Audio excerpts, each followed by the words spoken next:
event celebrating the completion of the fire suppression funding. My name is Abdul and I'll play your host today. They couldn't find anybody better, so I will start. I'm the director and CEO of the Minneapolis Public Housing Authority, and I'm going to start with our first speaker, a champion of housing, in particular public housing, Congresswoman Ilhan Omar.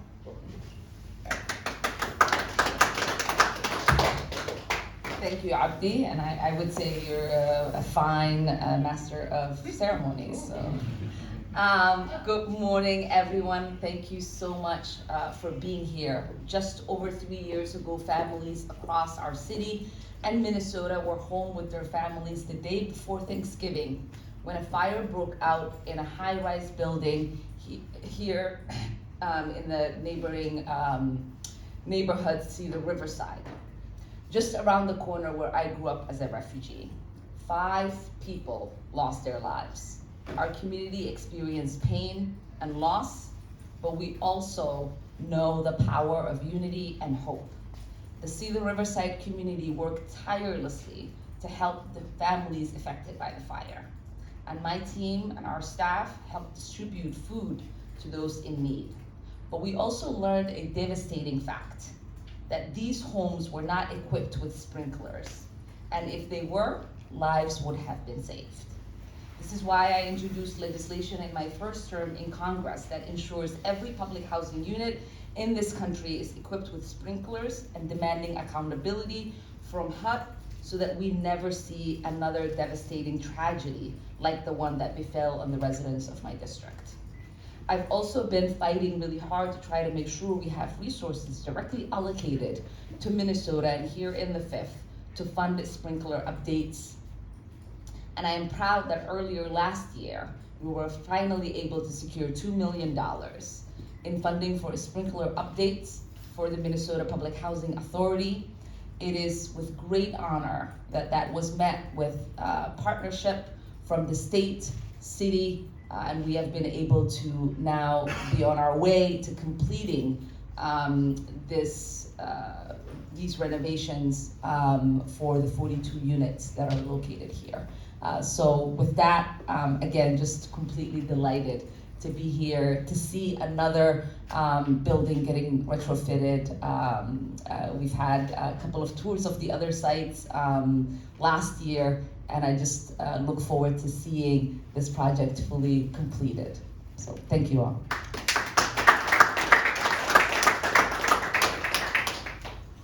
Thank you, Congresswoman Omar, for your remarks. And I want to welcome to the podium Commissioner Jennifer Ho, Commissioner for Housing Finance at the state of Minnesota, who's also a champion and who supported this project. Welcome, Commissioner. I think it's really important to understand that as state government, we don't look at public housing and say, oh, that's the federal government's problem. It's not our responsibility. At the state, we understand that all of our federally assisted housing is important, and the health and safety of the residents is a key concern. We have something called public housing preservation general obligation bonds at the state. I know that doesn't sound real flashy, but what it means is that for publicly owned buildings like this, we can invest state bonded dollars into things like fire alarm systems, new elevators. We do a lot of bad parking lot asphalt. We do heaters and boilers, a lot of really core components to keep up the health and safety of our public housing stock. The governor and I feel very strongly about the continued need to do that in a big way. And last year, the governor asked for $60 million in public housing preservation general obligation bonds. Stay tuned. We'll have some budget announcements in the coming days. But since 2012, we've done $62.5 million in projects like this, and glad that we could bring $2.4 million to the Minneapolis Public Housing Authority. This is really a great collaboration between the federal government, the state government, the city, the Public Housing Authority, and it's fun to see the nuts and bolts of how this works. So just really glad that we can play our role so that Minnesotans can know that they have safety in their units and It takes a little bit of work to get it done, but that's what we do. So, thanks. Thank you, Commissioner. Really appreciate your comments and the fact that the public housing is not just a federal responsibility, but it's also a state, county, and city responsibility. And now I want to bring to the podium a new champion of public housing and somebody who supported the authority over the last year, Councilmember Wonsley. Welcome, Councilmember.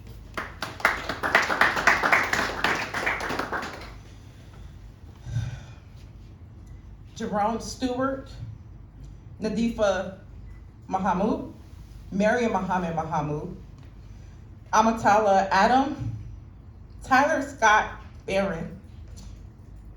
I say these names over and over because these were the 5 public housing residents who died from smoke inhalation in 2019 when the Cedar High towers caught on fire.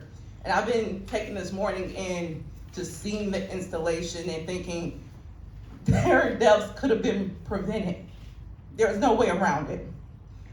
And I hope their deaths continue to serve as a reminder that publicly owned and operated housing should have basic safety systems. And I was proud to lead my colleagues to approve the final funding needed to complete this crucial safety infrastructure. But I also want to be clear, fire suppression is the bare minimum, and our work is literally just beginning. We need not to only guarantee, basic safety for all of our public housing residents, but we need to make sure every day that our public housing is welcoming, that it is comfortable, and that it is supportive to every single resident that resides in it. And we simply need to massively expand the stock of public housing here in Minneapolis. And to do that, we are going to need to use every tool at our disposal to get the resources for public housing. That means at the local level, passing a public housing levy this year. That means working at all levels of government with our public housing champions. And it also means getting creative with the strategies that we can use to protect, preserve, and expand public housing.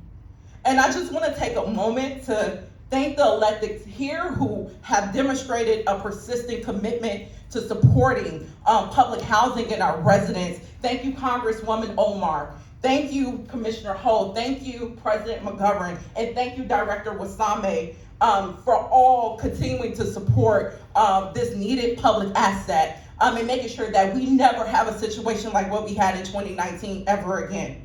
And I also want to give a heartfelt thank you to my colleague, Councilmember Ellison, who played a critical role in helping ensure that the Minneapolis City Council passed that final $1.2 million needed to make this safety infrastructure possible for the remaining high rises that we have here in Minneapolis.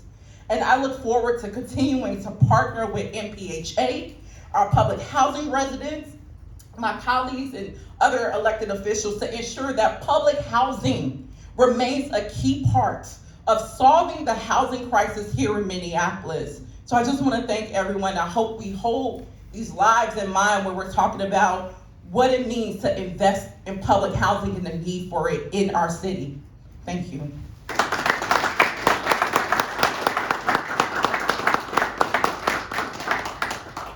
Thank you, Councilmember Wonsley. And thank you, everyone. And again, thank you, Congresswoman Ilhan Omar, Commissioner Ho, and Councilmember Wonsley for taking the time today to recognize this critical investment in the safety of public housing residents. Thank you for being true champions for the more than 26,000 people served by the Minneapolis Public Housing Authority. I am very appreciative of the great partnerships that MPHA shares with all of you and your offices. My name again is Abdi Warsami, and I'm the Executive Director and CEO of the Minneapolis Public Housing Authority. Again, on behalf of the 26,000 people that we serve, I want to thank Congresswoman Omar, Commissioner Ho, and Councilmember Wonsley for working to secure the necessary funding to retrofit all 42 of our high-rise buildings with fire sprinkler systems. What began as an ambitious goal to install fire suppression systems in all agency high-rises by the end of 2025 is now on track to become a remarkable achievement in partnership. This has included more than 16 million from MPHA, 3.35 million from the City of Minneapolis, 2.4 million from Minnesota Housing, and a 2 million direct appropriation from our federal delegation. Installing fire suppression systems in all of our high-rises is a priority of the agency. Back in 2020, we set an ambitious goal of having sprinklers installed in all of our high-rises within 5 years. And I'm happy to say the agency is on pace to meet that goal. To date, fire sprinkler systems have been installed in 23 of our 42 high-rises, with work underway in another 10 buildings. The agency has also installed carbon monoxide and smoke detectors, along with stovetop fire stop cans in all high-rise units. Despite the headwinds posed by inadequate capital funding from HUD, we are going to get this done. In the wake of tragedy, MPHA, the city, state, and our federal delegation banded together and deepened the investment made in public housing residents. The action by our elected and appointed leaders is a clear message to public housing residents that they matter. Their leaders see them. Their leaders understand their challenges, and their elected leaders, as well as appointed leaders, will prioritize them in budgets where resources are limited. But don't take my words for it. I'm happy to have one of MPHA's resident leaders, Mary McGovern, here to share her story about what this funding and the sprinkler system installation means to our residents. And I want to bring up Mary.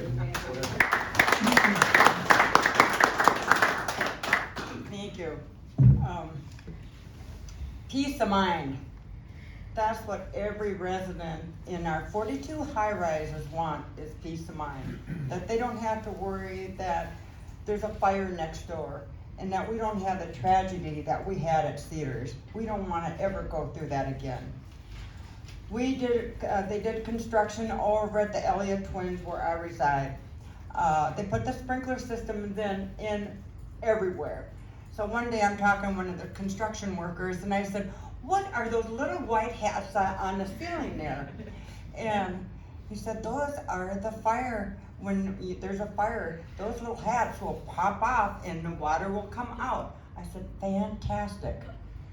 Isn't this fantastic that we can have all the high rises with this, that people don't have to worry about this?" Excuse me.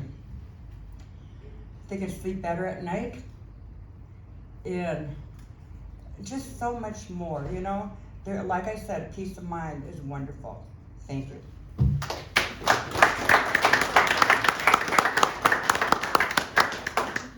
Thank you, Mary, and again, thank you to the Congresswoman Omar, Commissioner Ho, and Councilmember Wonsley for your leadership, and thank you for joining us to celebrate an incredible accomplishment.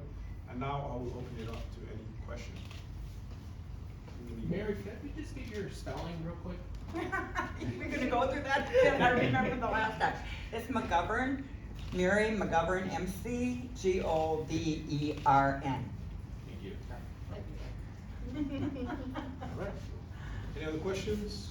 Well, just for this particular building, is there a timeline for when it would be finished?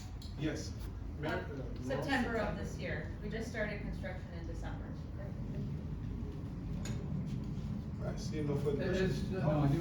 As some of you have mentioned, that fire suppression sprinklers, this is just one aspect. MPHA has this backlog of, I can't remember off the top of my head, infrastructure repairs. You have here federal government, the state, the city, and you. What is the game plan for tackling that and chipping away at that backlog, which far exceeds the funds on hand? I mean, it takes a village to raise a child. It's gonna take all levels of government to address the capital backlog, which is between 160 million to 200 million, just to keep what we have. And I think it takes a change of mindset, that folks should see MPHA's housing as a key infrastructure of the city. As we see the streets and the parks, the type of investment that went to the streets and the parks has to go into MPHA. So what we need is a Marshall Plan, really, and take into account some of the things that elected and other officials said today, it takes a levy. It takes it takes the city of Minneapolis taking the housing stock seriously. It takes the county taking it seriously. We house approximately 5% of the city's population. You could not replicate the 6,600 units that MPHA has and has maintained for decades. So I think it's our number one priority to preserve what we have, but it's also our priority to reduce the waiting list. We have 7,500 individuals on our waiting list, and we want to address that. So more families, more individuals, who deserve a roof over their heads can have a roof over their heads. Congresswoman Omar, is it feasible with Democrats not in control of the House that any funding can come from the federal government in the next 2 years? New funding. Well, thank you for that question. I think with a slim majority, anything is possible, as we learned in the last 2 years. So there is an opportunity, I think, for Republicans to prioritize the American people and work with us to try to get necessary resources. I'm also, I think, hopeful because the state has a decent surplus that some of that money will be allocated to help MPH have some of the resources it needs.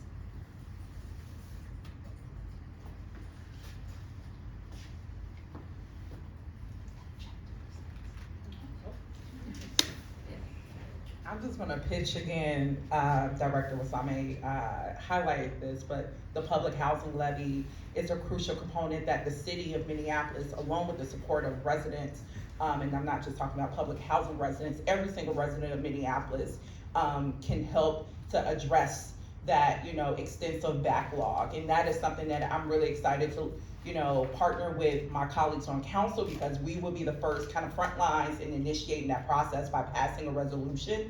And then our allies on the BET, the Board of Estimation and Taxation, can then move forward with enacting it as well and making sure that we have those resources over a 20-year period. We're not talking about, the next day, but really creating a comprehensive plan where all of our residents get to support and making sure that public housing residents get to stay in the most affordable housing that we have here in the city of Minneapolis, but can also do this critical work of expanding that stock that the Director Wasame mentioned, so that we can get families and individuals off that extended waiting list. So I'm really excited to see our partners at the city take that next step towards making sure we're addressing that capital backlog.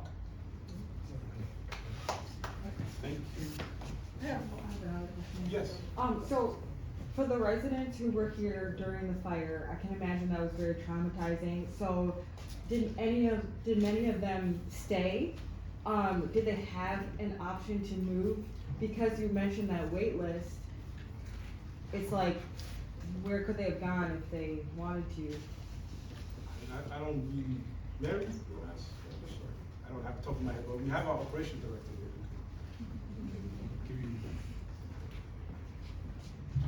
Hi, I'm Mary Bowler. I'm the Director of Operations for the Housing Authority. And so when the fire happened, there were a number of people that we did need to relocate. But as everybody has said, we have a lot of units within the city of Minneapolis, and we have turnover all the time. So we were able to house all the families we needed to move within our public housing buildings. Thank you. Thank you. And any other questions? We have, I think, something from the Congresswoman's office. A little gift. A little bit. A check. Oh. Come on, I was like, wait, what? We'll hold it here. So. No more. After you're too tall, you gotta put it down. Okay. I will follow instructions. You gotta hold it down. Sorry. I will clap. Yeah, we'll hold it here.